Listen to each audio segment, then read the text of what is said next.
RC Hutchinson के द्वारा लिखा गया। ये बहुत ही इंपॉर्टेंट चैप्टर है। किसके द्वारा? आरसी हचिंसन के द्वारा लिखा गया। ये बहुत ही इंपॉर्टेंट चैप्टर है। इस चैप्टर को अभी हम लोग करते हैं। पहला क्वेश्चन देखिए क्या कहा जा रहा है। सो पहला क्वेश्चन ये कह रहा है कि does the writer dislike rapid movement in every field?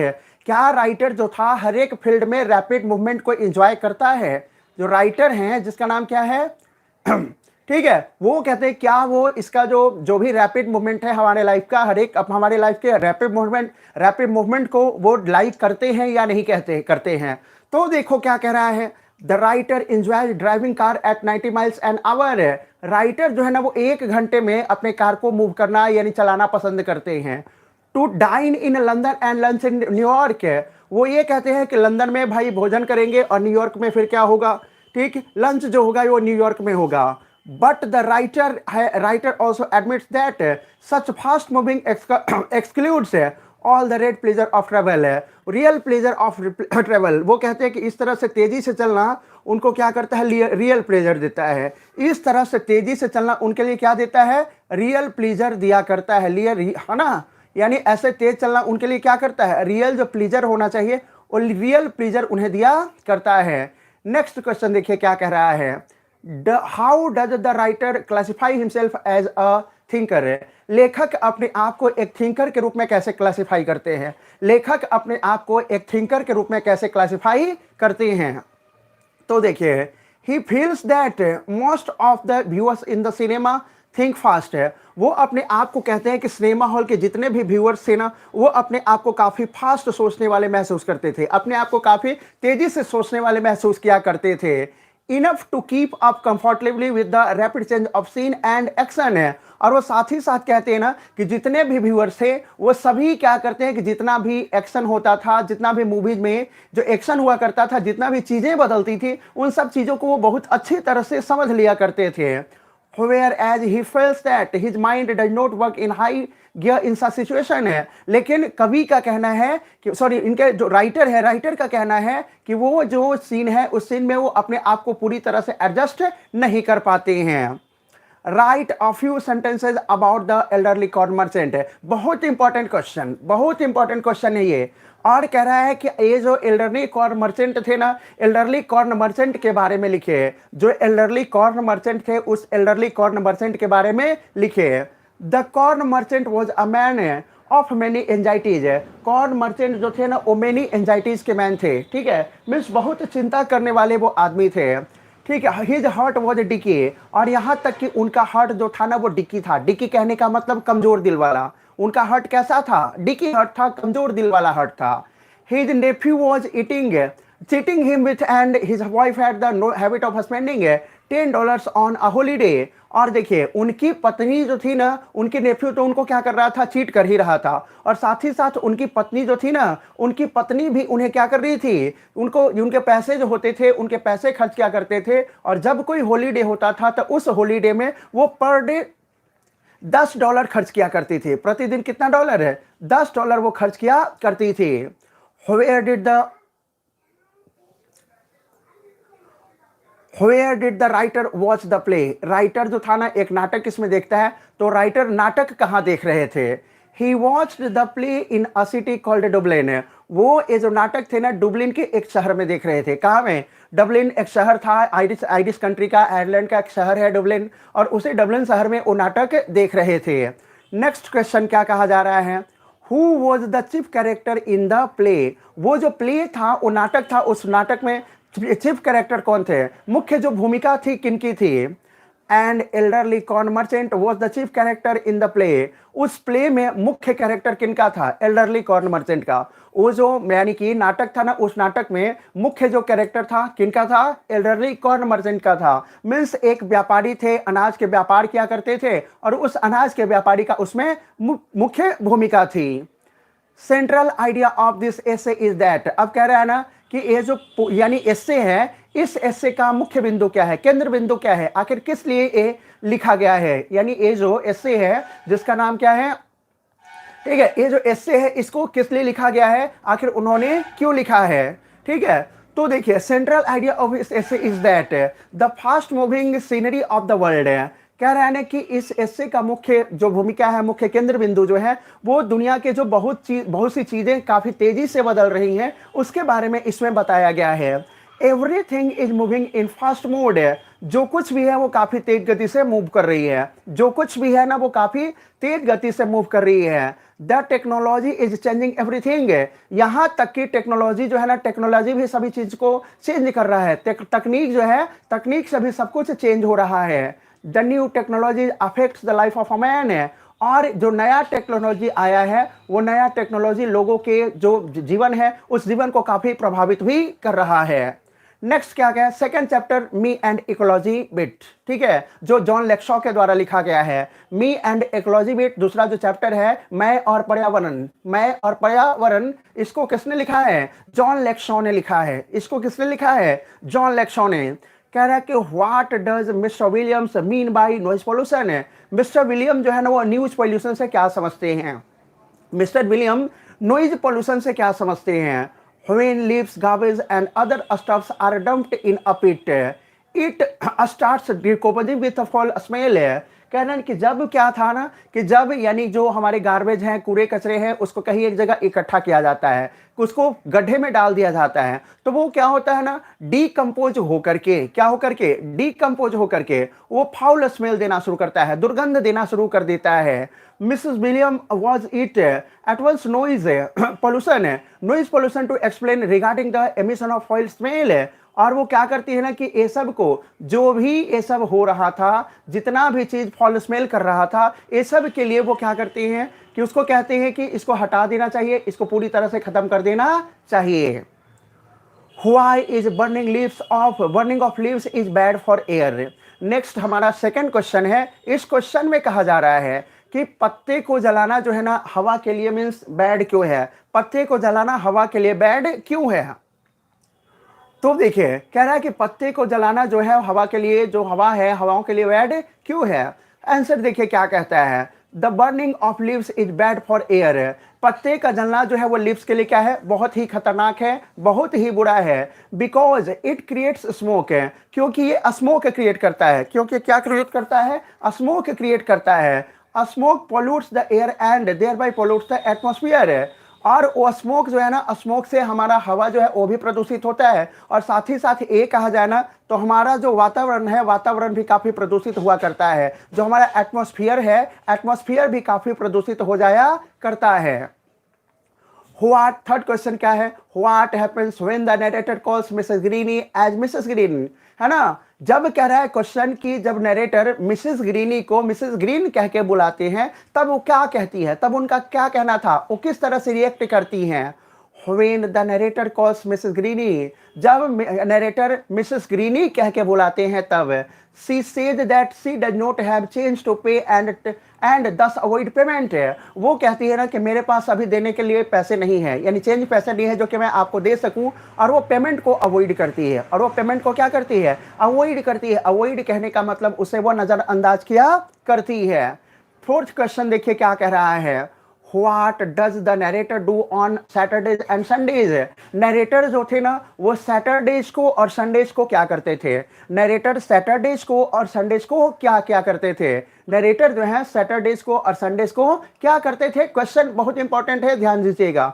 कोई यानी इसको एमसीक्यूज में भी पूछा जा सकता है कि नरेटर सैटरडेज को और संडेज को क्या क्या करते थे। On Saturdays the narrator puts in a good work for ecology. Narrator जो थे ना, वो सैटरडे को वो इकोलॉजी के लिए काम किया करते थे। नरेटर सैटरडे को किसके लिए? इकोलॉजी के लिए काम किया करते थे। It is a good collecting day, और ये जो डे होता था ना, उनके लिए काफी गुड कलेक्टिंग डे हुआ करता था। ये जो दिन होता था उनके लिए क्या था? बहुत ही गुड कलेक्टिंग डेज था। वो अच्छी तरह से वहां पे वो उसे कलेक्ट किया करते थे।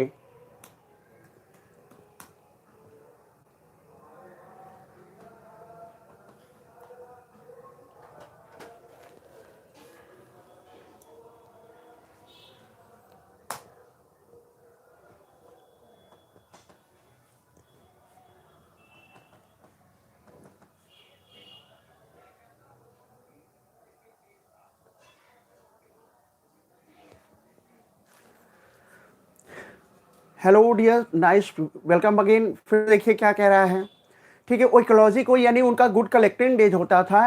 And it is easier to meet people on that day, और काफ़ी ईजियर था लोगों से मिलना उनके लिए, क्या था उस दिन काफ़ी आसान था। उस दिन वो क्या करते थे कि लोगों से आसानी से मिल भी लिया करते थे। उस दिन वो लोगों से क्या करते थे, आसानी से मिलते भी थे। वो जो दिन होता था उस दिन को वो लोगों से आसानी से मिलते भी थे। Which animal messes up with Mrs Greeny's yard? Mrs Greeny के यार्ड को कौन सा जानवर मेसअप कर देता था? मेसअप मींस कहने का मतलब उसे बिखरा देता था, उसको बिखरा देता था, उसके पूरी तरह से खत्म कर देता था। कौन सा जानवर उसे पूरी तरह से बिखेर देता था, उनके मेस को, उनके गार्डन को ना कचरे से भर देता था। It is the dog of the narrator है। कह रहा कि नरेटर का डॉग, किनका डॉग? नरेटर का, यानी जो लेखक थे, लेखक का कुत्ता जो था ना, वो उनके गार्डन को पूरी तरह से, या तो कहा जाए उनका जो यार्ड था ना, यार्ड को पूरी तरह से मेसअप कर देता था। उनके यार्ड को क्या करता था? पूरी तरह से मेसअप कर देता था, पूरी तरह से खराब कर देता था। Why does the narrator ask the Greeny to save paper and aluminium cans है? यानी नरेटर जो है ना वो मिसेस ग्रीनी को पेपर और एल्युमिनियम केन जो है ना वो सेव करने के लिए क्यों कहते हैं? नरेटर जो है ना वो मिसेस ग्रीनी को पेपर और एल्युमिनियम केन है उसको उनको सेव करने के लिए, उसको बचाने के लिए क्यों कहते हैं? The narrator advises Mrs Greeny, narrator जो है ना वो मिसेस ग्रीनी को एडवाइस देते हैं कि to save papers for the school pickup, कि आप पेपर को क्या करो, स्टोर करो, पेपर को आप क्या कर लो, बचा लो स्कूल पिकअप के लिए। And up news can be recycled into new paper है, और साथ ही साथ कहते हैं कि वो जो है ना उसको एक नए पेपर के रूप में रिसाइकिल भी किया जा सकता है। साथ ही साथ उसको किसके रूप में? एक नए पेपर के रूप में रिसाइकिल भी किया जा सकता है। In the same way the aluminium cans can be converted into a metal for use है, और साथ ही साथ एल्युमिनियम केन्स जो होते हैं ना, एल्युमिनियम केन्स को भी फिर से मेटल के रूप में यूज किया जा सकता है। एल्युमिनियम केन्स जो थे ना, एल्युमिनियम केन्स को भी फिर से किसके रूप में? मेटल जो है, मेटल के रूप में फिर से इसको यूज किया जा सकता है। नेक्स्ट और 7th क्वेश्चन देखिए। Did the narrator succeeded in getting Mrs Greeny to do something about ecology? कह रहे क्या मिसेस ग्रीनी जो थी, क्या मिसेस ग्रीनी को ये जो नरेटर थे वो इकोलॉजी के लिए कुछ तैयार कर पाते हैं? क्या मिसेस ग्रीनी को ये जो नरेटर थे वो इकोलॉजी के लिए तैयार कर पाते हैं, यानी पर्यावरण के लिए कुछ काम करने को तैयार कर पाते हैं या नहीं कर पाते हैं? तो आंसर देखिए क्या कहता है। The narrator failed to persuade Mrs Greeny to do something about ecology. Narrator जो है ना वो मिसेस ग्रीनी को इकोलॉजी के बारे में कुछ करने को परस्यूड नहीं कर पाते हैं, उनको राजी नहीं कर पाते हैं। He says that he gets tired of trying to get Mrs. Greeny, और वो कहते हैं कि मैं पूरी तरह से यानी थक चुका हूं मिसेस ग्रीनी को इकोलॉजी के लिए काम करने को तैयार करने से। ठीक है, he says he gets tired of trying to get Mrs. Greeny to do something about ecology, और वो भी किसके बारे में? जो इकोलॉजी है, इकोलॉजी के बारे में काम करने से उनको ये करने के लिए कहते हैं कि मैं पूरी तरह से क्या हो चुका हूं, थक चुका हूं, ऊब चुका हूं। नेक्स्ट वन देखिए। How many blocks away was the post office from mister Johnson house है? मिस्टर जॉनसन के घर से ब्लॉक जो था ना वो यानी कितना दूर था? ठीक है, मिस्टर जॉनसन के घर से जो ब्लॉक था ना वो कितना दूर था? It was only 2 blocks away from Mrs Johnson house है। ब्लॉक जो था मात्र कितना था? ब्लॉक जो था ना मात्र, यानी इनका जो घर था, मिस्टर जॉनसन का जो घर था वो ब्लॉक से मात्र 2 मील था। कितने दूर है? यानी उनका it was only 2 blocks away from mister Johnson house है, यानी वो मात्र कितना पोस्ट ऑफिस जो था ना वो मिस्टर जॉनसन के घर से मात्र 2 ब्लॉक दूर था। कितने ब्लॉक है? 2 blocks दूर थे। नेक्स्ट क्वेश्चन देखिए क्या कहता है। तीसरा चैप्टर है जो कि लिखा गया है, जिसका नाम क्या है? गिल्लू, और गिल्लू लिखा गया है महादेवी वर्मा के द्वारा। थर्ड जो चैप्टर है, थर्ड चैप्टर का नाम क्या है? गिल्लू, और ये गिल्लू चैप्टर किनके द्वारा लिखा गया है? महादेवी वर्मा के द्वारा। ठीक है, जिनको कि साहित्य अकादमी अवार्ड दिया गया था, और बहुत ही कल इसके बारे में हमने चर्चा भी किया था महादेवी वर्मा के बारे में, जो कि बहुत ही एक फेमस क्या थी, वो बहुत ही एक फेमस भारतीय राइटर है, बहुत अच्छा वो लिखा करती थी। तो देखिए महादेवी वर्मा का जो लिखा हुआ है चैप्टर है गिल्लू, जी को जो कि क्या है, एक स्क्वायरल है, एक गिलहरी है। गिल्लू एक क्या है? गिलहरी है, और उसी से रिलेटेड ये कहानी है। लिखा गया है किनके द्वारा? महादेवी वर्मा के द्वारा। आइए उस कहानी को हम लोग पढ़ते हैं, उसके इंपॉर्टेंट क्वेश्चंस को किया करते हैं। How did Gillu sustain wants? Gillu को चोट कैसे लगी थी? गिल्लू जो था ना, गिल्लू को चोट कैसे लगी थी? गिल्लू को घाव कैसे हो गया था? Gillu had fallen down from his nest. Gillu जो था ना वो अपने नेस्ट से गिर गया था। गिल्लू जो था वो कहां से गिर गया था? अपने नेस्ट से। नेस्ट कहने का मतलब घोंसले से। And the two crows we are trying to make hit prey, और दो कौवे जो थे ना उसे अपना शिकार बना रहे थे। दो कौवे जो थे उसे क्या कर रहे थे? अपना शिकार बना रहे थे। मीन्स दो कौवे थे, अपने बीक से उसको मार मार के अपना प्रे बना लिया था। कहने का मतलब कहिए ना, ठीक है, कि वो एक तरह से उसे अपने भोजन के रूप में ले लिया था। The crow had attacked the squirrel by poking their beaks, और वो कौवा जो था ना, कौवा जो था इस गिलहरी पर इतना मीन्स अपने चोंच से इतना मीन्स अटैक कर दिया था कि समझिए कि वो जो कौवा था, माने वो जो कौवा जो था ना, ये गिलहरी को इतना मारा था ना, इतना मारा था कि, ठीक है, at the squirrel and made him unwanted. वो जो स्क्वायरल था पूरा चोटिल हो गया। जो गिलहरी था वो गिलहरी पूरी तरह से क्या हो गया था? चोटिल हो गया था। नेक्स्ट क्वेश्चन देखा जाए। What did the writer do with the wanted squirrel? Writer जो था ना वो वांटेड स्क्वायरल को क्या किया था? राइटर जो थी मतलब महादेवी वर्मा जो थी, वो चोटिल स्क्वायरल जो थी ना, उस चोटिल स्क्वायरल को वो क्या की थी? What did the writer do with the wanted squirrel? जो चोटिल स्क्वायरल थी उस चोटिल स्क्वायरल को वो क्या की थी? The writer lifted the baby squirrel. Writer जो थी ना वो बेबी स्क्वायरल को उठाई। सॉफ्टली, कैसे? एकदम आराम से, धीरे से उसको उठाई। And brought him to her room, और उसे लेकर के अपने कमरे में आ गई। उसे लेकर कहाँ आ गई? अपने कमरे में। महादेवी वर्मा जो थी ना उस गिलहरी को उठाई और उस गिलहरी को उठा करके कहाँ ले आई? अपने कमरे में। She wiped the blood from his wound, और उसके वॉन्ड से, उसका जो वॉन्ड था, उसके जो घाव थे, उसके घाव से उसको क्या किया? उसके जो ब्लड थे, ब्लड को पहले पोंछ दिया। एंड अप्लाइड सम ऑइंटमेंट, और उसके वॉन्ड पे ऑइंटमेंट, मलहम जो होता है ना, वो मलहम अप्लाई कर दी थी। और वो मलहम का नाम क्या था? पेंसिलिन। वो मलहम का नाम क्या था? पेंसिलिन नाम का जो मलहम था, वो मलहम उसके घाव पे, उसके वॉन्ड्स पे वो लगा दी थी। Who started calling the baby squirrel Gillu? जो बेबी स्क्वायरल था, इस बेबी स्क्वायरल को गिल्लू किन्होंने कहना शुरू कर दिया था? जो ये स्क्वायरल जो था ना, इस स्क्वायरल को किन्होंने गिल्लू कहना शुरू कर दिया था? The name was given to the squirrel by Mahadevi Verma himself. Squirrel को ये जो नाम दिया गया था ना, महादेवी वर्मा के द्वारा खुद दिया गया था। स्क्वायरल को ये जो नाम दिया गया था गिल्लू, किनके द्वारा? खुद महादेवी वर्मा के द्वारा दिया गया था। किनके द्वारा? महादेवी वर्मा के द्वारा दिया गया था। Fourth question, Which ointment was applied on the wounds of the teeny baby squirrel? वो जो टेनी बेबी स्क्वायरल जो था, टेनी बेबी स्क्वायरल पे कौन सा ऑइंटमेंट लगाया गया था? ठीक है, कौन सा ऑइंटमेंट, कौन सा मलहम लगाया गया था? तो देखिए, penicillin ointment was applied on the wands of the baby squirrel. Baby squirrel जो थी ना, बेबी स्क्वायरल के शरीर पर पेंसिलिन नाम का जो ये ऑइंटमेंट जो था, वो ऑइंटमेंट उसे लगाया गया था। स्क्वायरल के शरीर पे कौन सा ऑइंटमेंट है? पेंसिलिन नाम का जो ऑइंटमेंट है ना, वो ऑइंटमेंट उसके शरीर पे लगाया गया था। Where did the writer see two crows? Writer Mahadevi Verma जो थी ना, इन दो कौवे को वो कहाँ देखी थी? राइटर महादेवी वर्मा जो थी, इन दो कौवे को वो कहाँ देखी थी? On the veranda of her room. She saw the two crows poking their beaks at the flower pots. वो देखी ना कि दो कौवे जो है ना, दो कौवे दो फ्लावर पॉट्स के बीच में क्या कर रहे हैं कि वो अपना चोंच मार रहे हैं। चोंच मारते हुए देखी थी महादेवी वर्मा दो कौवे को दो फ्लावर पॉट्स के बीच में क्या करते हुए? चोंच मारती हुई देखी थी। As if they were engaged in the play of the hide and seek, और ऐसा मानो ना कि वो दोनों कौवे जो है ना, वो लुक्का छिपी के गेम में अपने आप को व्यस्त रखे हों। ऐसा लग रहा था कि, यानी कि महादेवी वर्मा को ऐसा लगा कि दोनों कौवे जो है ना, वो चोंच मार रहे हैं, चोंच से खेल रहे हैं, और ऐसा मान लो कि जैसे वो क्या कर रहे हो, हाइड एंड सीक का जो गेम है, ठीक है, हाइड एंड सीक का जो गेम है, वो हाइड एंड सीक का गेम को क्या कर रही है? वो खेल रही हैं। ऐसा मीन्स ऐसा लग रहा था कि वो दोनों कौवे क्या कर रहे हैं? हाइड एंड सीक का जो गेम है वो खेल रहे हैं। When was his swing taken off? यानी गिल्लू का जो स्विंग था ना, गिल्लू का जो झूला था, वो कब उतार लिया गया? गिल्लू जो था, गिल्लू का झूला कब उतार लिया गया? बहुत इंपॉर्टेंट क्वेश्चन।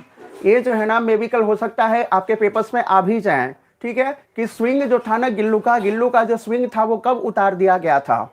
गिल्लू का जो स्विंग था, जो झूला था, वो कब उतार दिया गया था? The swing was taken of on the day of the departure of Gillu. Swing जो था ना, जो झूला था ना, वो तब उतार दिया गया था जब गिल्लू की मृत्यु हो गई थी। तब किसकी मृत्यु हो गई थी? गिल्लू जो था ना, गिल्लू की मृत्यु के बाद उसका जो झूला था, उस झूले को उतार दिया गया था। ठीक है, departure of Gillu from the world, यानी इस दुनिया से गिल्लू जब अलविदा कह गया था, जब उसकी मृत्यु हो गई थी, तब उसके झूले को उतार दिया गया था। The opening made in the wire mesh of the window was then closed, और जो खिड़की से बाहर निकलने के लिए गिल्लू के लिए जो जगह बनाया गया था, उसको भी क्या कर दिया गया? उसे भी बंद कर दिया गया था, उसे भी पूरी तरह से बंद कर दिया गया था। Next question, What did the writer, what did the story writer feel at the death of Gillu? Gillu के मृत्यु के बाद महादेवी वर्मा जो है ना, वो अपने आप को किस तरह से फील किया करती हैं? गिल्लू के डेथ के बाद महादेवी वर्मा जो है अपने आप को किस तरह से फील किया करती हैं? The writer had developed a liking for Gillu, writer को बहुत ही पसंद थे जो गिल्लू गिलहरी जो था ना, राइटर उनको महादेवी वर्मा काफी पसंद किया करती थी। सी यूज्ड टू सेव गिल्ली from the core of her from his loss है। कह रहे ना कि यानी सी यूज टू लव गिल्लू, वो लव गिल्लू को क्या करती थी? बहुत प्यार किया करती थी। From the core of her heart, यानी अपने तहे दिल से, एकदम दिल से कहा जाए ना, तो महादेवी वर्मा गिल्लू को क्या करती थी? प्यार किया करती थी। And his loss made the writer sad, और गिल्लू का खो जाना जो था ना, वो राइटर को काफी क्या करता है? मीन्स सैड बना देता है। राइटर को क्या करता है? सैड कर देता है, काफी उदास कर देता है। She made a compromising, she was compromised by giving his body external rest, और वो क्या करती है कि यानी गिल्लू का जो मीन्स डेड बॉडी जो था, उस डेड बॉडी को वो क्या करती है? दफना देती है। डेड बॉडी को क्या करती है? दफना देती है। ठीक है, और वो भी कहाँ? Under the sonjuhi creeper in her garden, और वो भी सोन जूही का जो पौधे थे ना, उस पौधे के नीचे क्या की? उसे गिलहरी को वहां पे बरीड कर देती है, दफना देती है। She felt that when the sonjuhi creeper would start flowering, और उनका मानना है कि जब ये जो है मीन्स ये जो मतलब गिलहरी जो है ना, गिलहरी जब क्या होगा, जो सोनजूही फ्लावर जो है ना, सोनजूही फ्लावर जब कभी खिलेगा, तो उसमें यकीनन क्या होगा? उसमें यकीनन वो जो गिलहरी है, वो गिलहरी फूल के रूप में जरूर निकलेगा। Start flowering in spring season, Gillu will be seen in the form of yellow Juhi sunflower. Means क्या कहना है? वो कह रही है महादेवी वर्मा की, जब क्या होगा? ये जो सोन जूही फ्लावर है, सोन जूही फ्लावर क्या होगा? जब निकलेगा ना, जब खिलेगा ना, तो उसके साथ साथ क्या होगा? उसके साथ साथ जो है मीन्स ये जो येलो जूही फ्लावर के रूप में जो इनका गिलहरी है, वो गिलहरी भी क्या हो जाएगा? साथ में निकलेगा, साथ में खिल जाएगा। नेक्स्ट चैप्टर है हमारा what is wrong with Indian films. It is written by Satyajit Ray. ठीक है, ये किसके द्वारा लिखा गया? What is wrong with Indian films जो है ना, ये लिखा गया है सत्यजीत रे के द्वारा। किसके द्वारा? What is wrong with Indian films जो है वो किनके द्वारा लिखा गया? सत्यजीत रे के द्वारा लिखा गया है। और कह रहे हैं कि इस चैप्टर में देखिए क्या क्या है, क्या किस तरह के क्वेश्चंस पूछे जा सकते हैं। बहुत ही इंपॉर्टेंट क्वेश्चंस है, ध्यान से देखा जाए। Who has written this essay, ये जो एसे है यानी what is wrong with Indian films, जो कि एक एसे है, इस एसे को किसने लिखा है? ये जो एसे है, इस एसे को किसने लिखा है? The renowned film director and producer Satyajit रे हैज रिटन दिस एसे, यानी ये जो एसे है ना, इस एसे को बहुत ही फेमस फिल्म डायरेक्टर और निर्देशक सत्यजीत रे ने लिखा है। ये जो यानी कि what is wrong with Indian films जो है ना, इस कहानी यानी इस एसे को किसने लिखा है? सत्यजीत रे ने लिखा है, जो कि एक बहुत बड़े क्या थे? फिल्म निर्देशक थे, और साथ ही साथ क्या थे? यानी फिल्म निर्देशक थे और साथ ही साथ फिल्म के प्रोड्यूसर भी थे। Which is the most potent and versatile art form है? कह रहे हैं कि कौन बहुत ही पोटेंट और वर्सेटाइल आर्ट फॉर्म है? तो cinema is the most potent and versatile art form है। सिनेमा जो है ना बहुत ही पोटेंट और क्या है? पोटेंट और क्या साथ ही साथ क्या है? एक वर्सेटाइल आर्ट फॉर्म है। क्या है ये? कि वर्सेटाइल आर्ट फॉर्म है। Were Indian films shown abroad a few decades away, क्या कई दशक पहले जो थे, क्या भारतीय फिल्म बाहर देखा जाता था? क्या कई दशक पहले जो भारतीय मूवीज थे, भारतीय मूवीज बाहर में देखे जाते थे? क्वेश्चन क्या कह रहा है कि क्या बहुत पहले, बहुत समय पहले, कई दशक पहले जो भारतीय फिल्म थी, क्या भारतीय फिल्मों को बाहर देखा जाता था, विदेशों में देखा जाता था? तो देखा जाए नो, इसका आंसर क्या है कि नहीं। Indian films were not shown few decades ago. कह रहा है कि भारतीय फिल्म जो था ना, भारतीय फिल्म कभी विदेशों में नहीं देखा जाता था। कई दशक पहले जो भारतीय फिल्म थे ना, भारतीय फिल्मों का जो देखने वाले जो लोग थे ना, वो विदेशों में नहीं थे, भारतीय फिल्म को लोग विदेश में नहीं देखते थे। When was the first short produced है, यानी कह रहे हैं कि पहला शॉर्ट फिल्म जो था ना वो कब प्रोड्यूस किया गया। The first short was produced in 1907। पहला जो शॉर्ट था ना वो प्रोड्यूस किया गया था 1907 में। पहला जो शॉर्ट था ना वो कब प्रोड्यूस किया गया, 1907 में प्रोड्यूस किया गया था। पहला जो शॉर्ट फिल्म था वो कब आया था, 1907 में आया था। नेक्स्ट क्वेश्चन देखिए, have average American films been a bad model. क्या अधिकांशतः जो फिल्म जो होते हैं अमेरिकन फिल्म होते हैं, एवरेज औसतन जो फिल्म होते हैं, क्या वो बैड मॉडल के होते हैं, अच्छे आचरण के नहीं होते। क्या वो जो अमेरिकन फिल्म होते हैं वो अच्छे होते हैं या नहीं होते हैं। क्या कह रहा है क्वेश्चन कि have average American films been a bad model. क्या अधिकांशतः जो अमेरिकन फिल्म होते हैं वो बैड मॉडल के होते हैं। तो कह रहा है आंसर यस। कह रहा है कि हाँ, average American films been a bad model. अधिकांशतः जो यानी अमेरिकन फिल्म जो होते हैं ना वो बैड मॉडल के हुआ करते हैं। अधिकांशतः अमेरिकन फिल्म जो होते हैं वो क्या होते हैं, बैड मॉडल के हुआ करते हैं। Because it depicts the way of life which is at various variance our own है। क्योंकि वो जो मूवी जो होते हैं, क्योंकि उनके अपने वेरियंस के अनुसार, उनके जो कल्चर होते हैं उस कल्चर के अनुसार होते हैं। जो भी अमेरिकन फिल्म है वो सब क्या है, उनके कल्चर के अनुसार होता है। उनका जो मीन्स सूट करता है उस सूटेबल उनके सूट के अनुसार उनके लिए वो मूवीज बनाए जाते हैं। और ये कह सकते हैं कि अमेरिकन मूवीज जो है हमारे लिए हमारे कल्चर के अनुसार बिल्कुल ही सही नहीं है। सिक्स्थ क्वेश्चन क्या कहता है, mention one thing which Indian films needs है। कह रहा है कि एक चीज ऐसा कोई उल्लेख कीजिए जो कि जिसको कि भारतीय फिल्म की जरूरत है। वैसे एक चीज का उल्लेख करो जिससे कि जो भारतीय फिल्म को क्या है, काफी जरूरी है। The Indian cinema needs more imagination and more integrity and not more gloss है। कह रहा है कि भारतीय सिनेमा जो है ना, भारतीय सिनेमा को मोर इमेजिनेशन की जरूरत है और साथ ही साथ जो प्रतिष्ठा इंटीग्रिटी और साथ ही साथ है इसको यानी चमक दमक की जरूरत है। किसकी जरूरत है, जो चमक दमक है, चमक दमक की जरूरत है। Do Indian film makers pass the primary tools of Indian making है। कह रहा है ना कि क्या भारतीय जो फिल्म मेकर्स हैं वो यानी प्राइमरी जो फिल्म मेकिंग है, जो फिल्म बनाने के लिए जो प्राइमरी टूल्स है उसको प्राथमिकता देते हैं। क्या उसको यानी वो जो चीज़ें होनी चाहिए क्या वो उनको मिल पाते हैं, क्या उनके पास वो सब चीज़ें हैं। We possess the primary tools of film making है, यानी फिल्म मेकिंग के लिए जो प्राइमरी टूल्स होने चाहिए वो हमारे पास हैं, है ना। हम लोग को क्या है, वी पोजेस, हम लोग वैसा करते हैं, हम लोगों के वो सब चीज़ें हैं।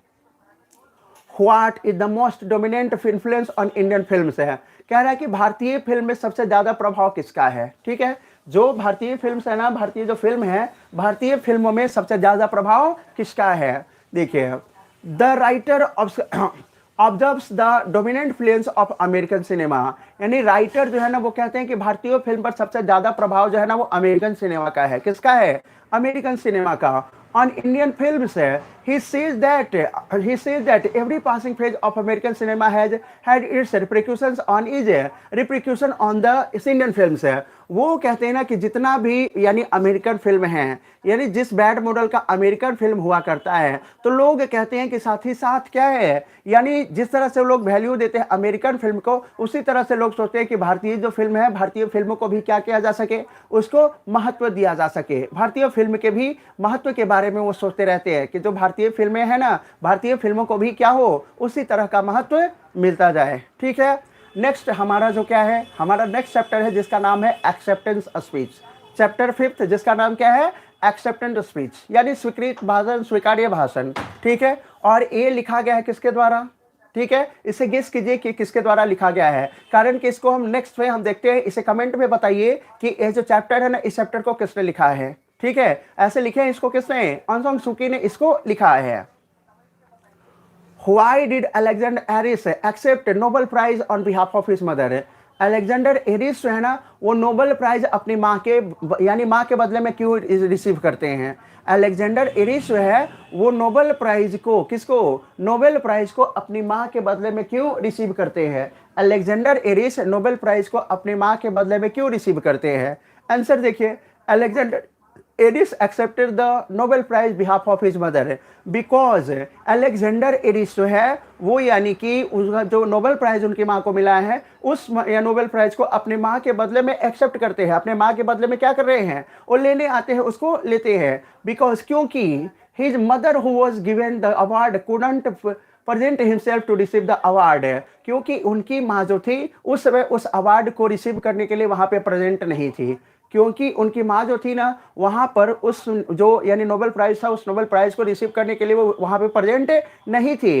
As she was under prison under the military regime of Burma, क्योंकि वो बर्मा के जो लोग थे यानी मिलिट्री के जो फोर्सेस थे उनके यानी उनके कारण से मिलिट्री फोर्सेस के कुछ ऐसे सर्कमस्टेंसेस थे, कुछ ऐसे परिस्थितियां थी कि उन परिस्थितियों के कारण उन्हें क्या करना पड़ रहा था, जेल में रहना पड़ रहा था, प्रिजन में थी। और प्रिजन में होने के कारण, कहाँ होने के कारण, प्रिजन में होने के कारण वो क्या नहीं कर रही थी, वो बिल्कुल ही जैसे कहा जाए ना कि वो वहां पे वो जो नोबेल प्राइज था उस नोबेल प्राइज को रिसीव करने के लिए प्रेजेंट नहीं हो पाई थी। जो नोबेल प्राइज था ना उस नोबेल प्राइज को रिसीव करने के लिए वो प्रेजेंट नहीं हो पाई थी। Who was the chairman of the committee, यानी कि वो जो उस समय नोबेल प्राइज जो देने के लिए जो कमिटी बनाई गई थी उस कमिटी के चेयरमैन कौन थे, नोबेल प्राइज जो देने के लिए कमिटी बनाई गई थी उस कमिटी के चेयरमैन कौन थे। The chairman of the Nobel prize committee is the head of the state of Sweden, यानी कि स्वीडन स्टेट के जो हेड थे ना वो कौन थे, नोबेल प्राइज कमेटी के वो चेयरमैन थे। स्वीडन स्टेट के जो हेड थे वो नोबेल प्राइज कमेटी के क्या थे, हेड थे। Who is the king of that country, और जो समझिए कि स्वीडन के उस समय वो क्या थे, राजा थे, क्योंकि वो ऐसा इसलिए किए थे ना क्योंकि उस समय वो क्या थे, स्वीडन के एक राजा के रूप में, एक किंग के रूप में थे। Who are more precious than diamond और सिल्वर और गोल्ड, कह रहा है ना कि यानी अलेक्जेंडर एडिस के अनुसार कौन जो है ना सबसे ज्यादा कीमती है, डायमंड यानी डायमंड कीमती है कि सिल्वर कीमती है कि गोल्ड कीमती है, आखिर क्या कीमती है, किनके अनुसार, अलेक्जेंडर एडिस के अनुसार। तो देखा जाए the act of genuine brotherhood and striving for piece है, कह रहा है कि जो वास्तविक जो भाईचारा है, ठीक है, वास्तविक भाईचारा और साथ ही साथ शांति का पैगाम जो है वो सब जो है ना वो किससे, are more precious than diamond silver and gold है, जो कि डायमंड से, सिल्वर से और गोल्ड से कहीं ज्यादा क्या है, महंगा है, कहीं ज्यादा कीमती है। कह रहे कि भाईचारा और शांति जो है ना वो किसी भी डायमंड, सिल्वर और गोल्ड से काफी महंगा है, काफी कीमती है। Independence of country was more valuable then all the precious metals of the world, और कह रहे हैं ना कि यानी कि किसी भी देश की आज़ादी जो है वो ज़्यादा महत्वपूर्ण है, किसी भी देश के क्या है, किसी भी देश के जो मटेरियल वस्तु जो है, मेटल्स जो हैं, उस मेटल्स से सब यानी क्या है, मेटल्स से भी महंगा जो है ना उस देश की आज़ादी है, उस देश का जो आज़ादी है ना वो ज़्यादा मायने रखती है। The Nobel Peace Prize it belongs not only to Aung San Suu Kyi but all the men, women and children of Burma. Why say so? कह रहे ना कि ये जो नोबेल प्राइज है ना, नोबेल प्राइज केवल, ठीक है, ऑन सांग सू की नहीं है, बल्कि बर्मा के जितने भी लोग हैं, ये जो नोबेल प्राइज है, नोबेल प्राइज केवल ऑन सांग सू की नहीं है, बल्कि बर्मा के जितने भी लोग हैं, बर्मा के सभी लोगों का ये देन है। आखिर अलेक्जेंडर एरिस ने क्यों कहा है ऐसा? ये जो नोबेल प्राइज है, नोबेल प्राइज क्या है, ऑन सांग सू का केवल नहीं है, ये जो नोबेल प्राइज है बर्मा के जितने भी लोग हैं सभी लोगों का देन है। ये जो नोबेल प्राइज है बर्मा के सभी लोगों का देन है। आखिर ऐसा क्यों कहा है यानी कि अलेक्जेंडर एरिस ने? आखिर अलेक्जेंडर एरिस इस बात से क्या बताना चाहते हैं? अलेक्जेंडर एरिस का क्या कहना है?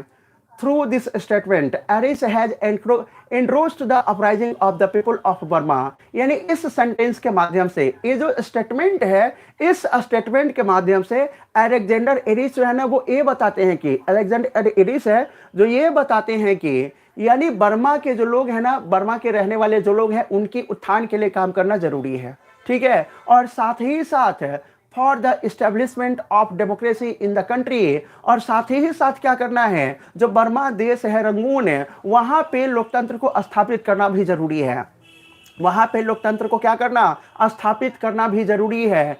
And restoring the civil rights है, और साथ ही साथ जो सिविल राइट्स हैं, जो कहने का मतलब जो लोगों का, नागरिकों का जो अधिकार है, उस अधिकार को भी पुनः स्थापित करना बिल्कुल जरूरी है। Which have been deprived by military, जो कि सैनिकों के द्वारा पहले क्या कर लिया गया था, छीन लिया गया था, उन लोगों को पूरी तरह से खत्म कर दिया गया था। नेक्स्ट क्वेश्चन कह रहा है क्या, who was awarded the Nobel peace prize in 1991। 1991 में किनको नोबेल प्राइज से सम्मानित किया गया था? 1991 में किनको नोबेल पीस प्राइज से, 1991 में किनको नोबेल पीस प्राइज से सम्मानित किया गया? कौन व्यक्ति थे, किनका क्या नाम था उनका, जिनको कि 1991 में शांति के लिए नोबेल पुरस्कार दिया गया था? तो देखिए, ऑन सान सू की, social and political leader of Verma, यानी ऑन सान सू की जो कि वर्मा की सामाजिक और साथ ही साथ राजनीतिक लीडर थी। ऑन सान सू की जो कि क्या थी, वर्मा की पॉलिटिकल और साथ ही साथ क्या, जो सामाजिक लीडर थी, वो awarded the Nobel peace prize in 1991। उनको 1991 में क्या दिया गया था? नोबेल पीस प्राइज दिया गया था। उनको 1991 में क्या दिया गया? नोबेल पीस प्राइज दिया गया था। नेक्स्ट क्वेश्चन देखिए क्या कह रहा है, who are incarcerated in the struggle for peace, freedom and democracy. कह रहा है ना कि वर्मा में यानी कि जो संघर्ष किया गया शांति के लिए, आज़ादी के लिए, लोकतंत्र के लिए, तो आखिर किन्हें किन्हें एक तरह से यानी कि संयमित करके रखा गया, किन्हें किन्हें बांध करके रखा गया?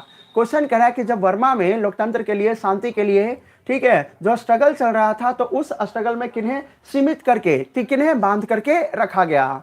The speaker Alexander Aris refers regarding his mother, यानी अलेक्जेंडर एरिस जो है ना, वो कहते हैं, ठीक है, स्पीकर अलेक्जेंडर एरिस जो है वो ये कहते हैं, अपनी माँ के बारे में बता रहे हैं। किसके बारे में? अपनी माँ के बारे में बता रहे हैं। और माँ के उनके नाम क्या था? ऑन सान सू की। उनके माँ का नाम क्या था? ऑन सान सू की नाम था। और साथ ही साथ है and a number of senior and highly respected leaders है, और साथ ही साथ बहुत से सीनियर्स है और हाईली रिस्पेक्टेड लीडर्स जो थे ना, उन लोगों के बारे में भी बात कहा गया है। Who are incarcerated in his country for the sake of freedom of their country, जो कि उन्हीं के देश में, उनको अपने ही देश में, अपने देश की आज़ादी के लिए क्या कर दिया गया? उन्हें पूरी तरह से संकुचित करके रखा गया, उन्हें बांध करके रखा गया, संकुचित करके रखा गया। और ये कह सकते हैं कि उन्हें क्या किया गया? बांध करके रखा गया। चैप्टर नंबर 6 देखा जाए, चैप्टर नंबर 6 है जिसका क्या नाम है? Once upon a time. Chapter number 6 जिसका नाम क्या है? वंस अपॉन अ टाइम इसका नाम है। देखिए, हु वॉज द, इस चैप्टर, एक कहानी जो है, इस कहानी में who was the old woman, ये जो चैप्टर, इस चैप्टर में ओल्ड वुमन कौन थी? एक बूढ़ी औरत रहती है, तो वो बूढ़ी औरत कौन है? और वो है ना, वो बूढ़ी औरत जो है वो कौन है? The old woman was blind but wise. ये जो कहानी, इस कहानी में ओल्ड वुमन जो है ना, वो ब्लाइंड है और क्या, सॉरी कैसी है, सॉरी फिर से देख लिया जाए इस क्वेश्चन को, क्या कहा जा रहा है, फिर से देखा जाए एक बार, क्या कह रहा है question? How was the old woman, यानी ये जो कहानी है, इस कहानी में ओल्ड वुमन कैसी थी? ये जो कहानी है, इस कहानी में ओल्ड वुमन कैसी थी? The old woman was blind but wise है। ये जो कहानी है, इस कहानी में ओल्ड वुमन जो थी ना, वो ब्लाइंड थी, लेकिन बहुत क्या थी? चतुर थी, बहुत बुद्धिमान थी। ये जो कहानी है, इस कहानी में ओल्ड वुमन बहुत क्या थी? यानी चतुर थी, और शायद यानी अंधी तो थी ही, लेकिन अंधी थी, उसके अलावा वो क्या थी? बहुत ही बुद्धिमान थी। Who is the father of the that old woman, उस ओल्ड वुमन के फादर कौन थे? वो जो ओल्ड वुमन थी ना, उस ओल्ड वुमन के फादर कौन थे? The father of that old woman was an American who was slave and is black in colour. कह रहे हैं कि वो जो ओल्ड वुमन थी ना, उस ओल्ड वुमन के फादर जो थे ना, क्या थे? एक अमेरिकन स्लेव थे, वो एक अमेरिकन थे। ओल्ड वुमन के जो फादर थे वो क्या थे? अमेरिकन थे। और क्या किया गया? उनको गुलाम बना करके रखा गया था। ओल्ड वुमन के फादर को क्या कर दिया गया था? गुलाम बना करके रखा गया था। नेक्स्ट थर्ड क्वेश्चन देखिए, where does the old woman live, वो जो ओल्ड वुमन थी ना, वो कहाँ रहा करती थी? ओल्ड वुमन जो थी, वो ओल्ड वुमन कहाँ रहा करती थी? The woman lives alone in a small house outside the town है। वो जो वुमन थी ना, यानी कि शहर से बाहर, कहाँ? शहर से बाहर एक छोटे से घर में रहती थी। वो जो वुमन थी, एक छोटे से घर में कहाँ रहती थी? एक छोटे से घर में, कहाँ पे? शहर के बाहर एक छोटा सा घर था, उस घर में वो रहा करती थे। वो ओल्ड वुमन थी, एक छोटे से घर में कहाँ रहती थी? एक छोटा सा, मीन्स गांव से, शहर से बाहर एक छोटा सा झोपड़ी था, और उसी झोपड़ी में वो रहा करती थी। What position she hold among the people, जो आसपास के लोग थे, उन आसपास के लोगों में उसका क्या पोजीशन था, उसके बारे में लोग क्या कहते थे? आसपास के जो लोग थे ना, आसपास के लोग उसके बारे में, उस ओल्ड वुमन के बारे में क्या कहा करते थे? आसपास के जो लोग थे, आसपास के लोग उस वुमन के बारे में क्या कहते थे? तो देखिए, she was paid high honour and commanded respect. कह रहा है ना कि वो जो औरत थी ना, उस औरत को बहुत ही रिस्पेक्ट दिया जाता था। वो जो औरत थी, उस औरत को बहुत ही क्या किया जाता था, रिस्पेक्ट दिया जाता था, उसको लोग बहुत सम्मान देते थे। Which use to travel beyond her neighbourhood and so far off places. बहुत यानी उसके आसपास के जो लोग थे उसे सम्मान देते थे, रिस्पेक्ट देते ही थे। साथ ही साथ दूर दूर के जो लोग थे ना, वो सब भी आते थे और उनको रिस्पेक्ट दिया करते थे। किसको? ये जो लेडी थी, इस लेडी को। Fifth question, what is her position in her neighbourhood. यानी आसपास के जो लोग थे ना, आसपास के लोग थे, उसको किस तरह के क्या समझते थे, उसको किस तरह से उसको रिस्पेक्ट देते थे या नहीं देते थे, उस औरत की स्थिति क्या थी अपने समाज में, अपने आसपास के लोगों में। She hold feeling of respect in the neighbourhood. वो आसपास के लोगों में क्या थी, यानी आसपास के लोग थे, आसपास के जो लोग थे ना, पड़ोसी लोग, उस लोग उसको काफ़ी यानी कि रिस्पेक्ट देते थे, बहुत ही सम्मान के साथ देखा करते थे। As well as beyond that, और यही नहीं, उसके आसपास के अगल बगल के जो लोग थे ना, वो सब काफ़ी इस लेडी को रिस्पेक्ट दिया करते थे। क्या करते थे? रिस्पेक्ट देते थे। Who visited the old woman one day. उस ओल्ड वुमन के यहाँ एक दिन कौन विजिट किया था? वो जो ओल्ड वुमन जो थी ना, उस ओल्ड वुमन के यहाँ एक दिन कौन विजिट किया था? किसने विजिट किया था उस ओल्ड वुमन के यहाँ? One day the woman is visited by some young people. यानी उस औरत के यहाँ कुछ क्या है, वो जो ओल्ड एंड वाइज जो लेडी थी ना, बूढ़ी औरत जो थी ना, उस औरत के यहाँ कुछ बुद्धिमान यानी कुछ यंग पीपल जो थे, कुछ नौजवान जो लोग थे ना, वो सब विजिट करते हैं। कुछ नौजवान लोग उनके यहाँ क्या करते हैं? विजिट करते हैं। What was the purpose of visit of the people? वो जो लोग थे, उन लोगों के वहाँ पे विजिट करने का उद्देश्य क्या था? वो जो लोग थे, उन लोगों के वहाँ पे विजिट करने का उद्देश्य क्या था? The purpose of visit those people was to disprove that she had the power to see beyond, and thus they wanted to prove that she used to play foul। यानी वो जो यंग मैन जो थे ना, उस young man का कहने का मतलब ये था कि उस औरत को वो लोग डिसअप्रूव करना चाहते थे कि यानी जो देख लिया करती है, भविष्य देखती है, या तो लोग इसको जो इतना रिस्पेक्ट करते हैं, ये उस यंग जो मैन थे ना, उस सबसे क्या नहीं हो रहा था, उन लोगों से इसके बारे में कुछ सही नहीं लग रहा था। इसलिए वो कहती है कि आओ मैं क्या करता हूँ, ये जो यानी कि जो ओल्ड लेडी है, इस ओल्ड लेडी को मैं गलत प्रमाणित करता हूँ। ये जो यंग लेडी ओल्ड लेडी है ना, उस ओल्ड लेडी को मैं क्या करता हूँ? गलत प्रमाणित करता हूँ, और गलत प्रमाणित करने के लिए वो इसके यहाँ आते हैं। What is the differences between the old woman and those people? यानी उस ओल्ड वुमन के और वो जो ओल्ड वुमन थी, और साथ ही साथ और जो यानी जो लोग आए थे, यंग पीपल आए थे, उन लोगों के बीच में अंतर क्या था? जो यंग वुमन ये जो ओल्ड वुमन थी और जो यंग मेन आए थे, उन लोगों के बीच में क्या अंतर था? आखिर उनके अंतर क्या था? किस तरह से अंतर वो पैदा करते हैं? The differences in that of vision है, यानी ओल्ड मैन में और ओल्ड वुमन में और यंग पीपल जो थे, उन लोगों में अंतर था केवल विजन का, केवल नज़र का, केवल आंखों का अंतर था। The old woman can listen. Old woman जो थी ना, वो क्या कर सकती थी? सुन सकती थी, बट कैन नॉट सी, लेकिन वो देख नहीं सकती थी।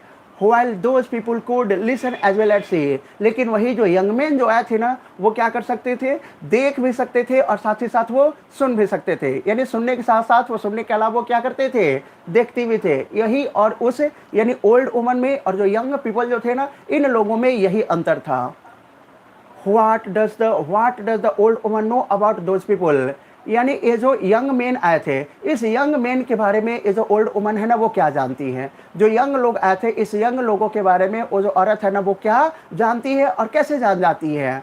She does not know anything about this people. जो यंग मैन आए थे ना, इस यंग मैन के बारे में लोग कुछ नहीं जानते थे। इस यंग मैन के बारे में लोग कुछ भी नहीं जाना करते थे, एक्सेप्ट दियर मोटिव। किसके अलावे? उनके उद्देश्य के अलावे। She does not know their colour, gender and homeland even है, यानी वो यहाँ तक ये भी नहीं जानती थी कि उनका कलर कैसा है, वो लड़के हैं या लड़की हैं, कहाँ के रहने वाले हैं। ये सब कोई भी चीज़ यानी कि उस लेडी को पता नहीं था। ये सब कुछ भी चीज़ किसी नहीं मालूम था। वो जो लेडी थी, ओल्ड वुमन जो थी ना, जो कि ब्लाइंड बट वाइज थी, उसको ये सब के बारे में कुछ भी पता नहीं था। What was the reaction of the young people when was silent for long? कह रहा है ना कि जब ये जो लेडी थी वो कुछ देर तक के लिए क्या की, बिल्कुल शांत रही, तब उनका रिएक्शन क्या था, ठीक है। What was the reaction of the young people, यानी जब ए लेडी कुछ देर के लिए क्या रही, कुछ देर क्या कि बहुत देर के लिए जब शांत रही, तो उस यंग मैन का रिएक्शन क्या था, वो किस तरह से प्रतिक्रिया दिए थे। The old woman did not reply for long, यानी उनका ये था कि ये जो ओल्ड वुमन थी ना, वो काफ़ी देर तक के किसी तरह से क्या नहीं की, रिप्लाई नहीं की थी, किसी भी तरह से वो बहुत देर तक रिप्लाई नहीं की थी। अकॉर्डिंग टू द आउदर, किसके अनुसार, लेखक के अनुसार, the future of language was in whose hands है। कह रहा है कि भविष्य जो है, यानी भाषा का भविष्य किसके हाथों में है, उस यंग लेडी के अनुसार, या तो फिर जो आउदर है, आउदर के अनुसार, उस ओल्ड लेडी या तो फिर आउदर के अनुसार तो कहिए, तो यानी जो भाषा का जो भविष्य है वो किनके हाथों में है। The future of language is in the hands of young people, वो कहते हैं कि भाषा का जो भविष्य है ना वो नौजवानों के हाथ में है, किसके हाथ में है, नौजवानों के हाथ में है। Future generation of the generation see the future of the language is yours है। कह रहे हैं ना कि यानी कि जो हमारे जनरेशन के जो लोग हैं, हमारे जो लोग हैं, यानी कि उन्हीं के हाथों में भविष्य है, उन्हीं के हाथों में क्या है, भविष्य है, भाषा का भविष्य उन्हीं के हाथों में है। फिर देखिए 7th चैप्टर क्या है, the unity of Indian culture, the unity of Indian culture, यानी भारतीय संस्कृति एवं भारतीय संस्कृति की एकता, भारतीय संस्कृति की एकता। ये लिखा गया है हुमायूं कबीर के द्वारा, किसके द्वारा, ये किसके द्वारा लिखा गया, हुमायूं कबीर के द्वारा लिखा गया है। The unity of Indian culture जो कहानी है किसके द्वारा लिखा गया, हुमायूं कबीर के द्वारा लिखा गया है। देखिए क्या कह रहे हैं इस चैप्टर में हुमायूं कबीर है, who has delivered the speech the unity of Indian culture है, ठीक है। भारतीय संस्कृति में एकता, भारतीय संस्कृति में एकता, ये जो चैप्टर, इस चैप्टर को किसने लिखा है, आखिर ये जो स्पीच है ना, इस स्पीच को किसने लिखा है, ठीक है। भारतीय जो संस्कृति, भारतीय संस्कृति में एकता, ये जो है ना, जो एसे है, इस एसे को किसने लिखा है, ये जो एसे है, इस एसे को किसने लिखा है, ठीक है। इस एसे को किसने लिखा है, इसके बारे में कहा जा रहा है कि इस एसे को लिखने वाले कौन हैं। तो देखिए mister Humayun Kabir a well known essayist है। मिस्टर हुमायूं कबीर जो कि एक बहुत बड़े क्या थे, बहुत फेमस एसेइस्ट थे, यानी निबंधकार थे, एंड रिनोन्ड पॉलिटिकल थिंकर, और साथ ही साथ क्या थे, बहुत बड़े पॉलिटिकल थिंकर थे, ठीक है, राजनीति के विशेषज्ञ, सोचने वाले थे। Delivered the speech on the unity of Indian culture, जो कि क्या किया है, भारतीय संस्कृति जो है, इस भारतीय संस्कृति के बारे में उन्होंने क्या किया है, ये जो एसे है, इस एसे को उन्होंने लिखा है। How were the Aryans regarded till recently, ये हाल तक जो आर्यंस थे ना, आर्यंस को किस रूप में माना जाता था, हाल फिलहाल तक आर्यंस को किस रूप में माना जाता था।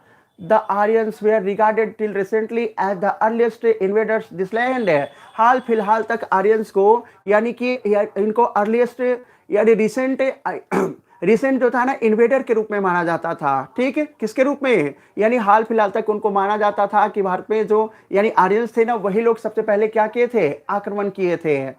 What according to the author is the most remarkable of Indian culture, यानी आउदर के अनुसार भारतीय संस्कृति के लिए सबसे ध्यान देने वाली बात क्या है, रिमार्केबल क्या है, मोस्ट रिमार्केबल थिंग क्या है।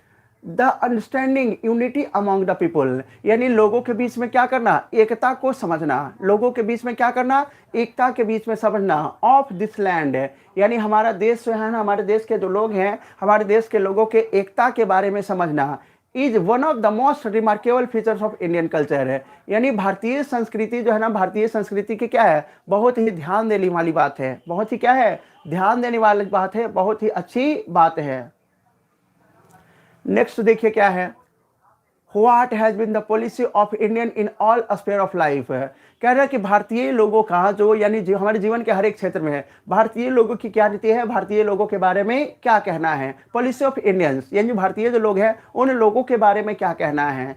The spirit of tolerance has been the, ठीक है, main characteristic of Indian history, कह रहा है कि भारतीय इतिहास में देखा जाए, ठीक है, भारतीय इतिहास में देखा जाए तो सहिष्णुता, जो सहन करने वाली जो चीज़ें हैं ना, वो सबसे ज़्यादा क्या है, यानी कि मेन फीचर रहा है हमारा जो देश है, हमारे देश का, थ्रू आउट द एजेज, यानी कभी से किसी भी युग से देख लिया जाए, किसी भी समय से देख लिया जाए, life and live and let live has been the policy of the Indian all spheres of life है।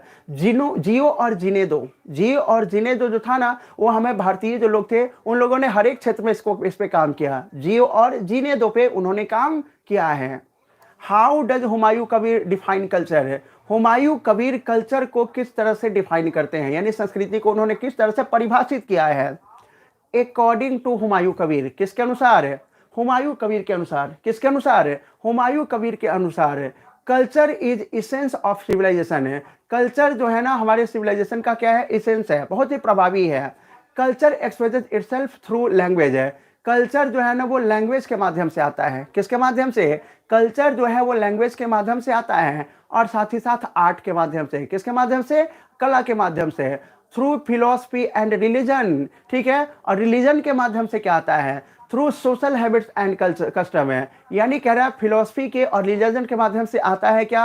हैबिट और जो कस्टम है वो सब आते हैं। हैबिट और साथ ही साथ क्या आता है? कस्टम आता है, जो रीति रिवाज प्रथा है वो आता है।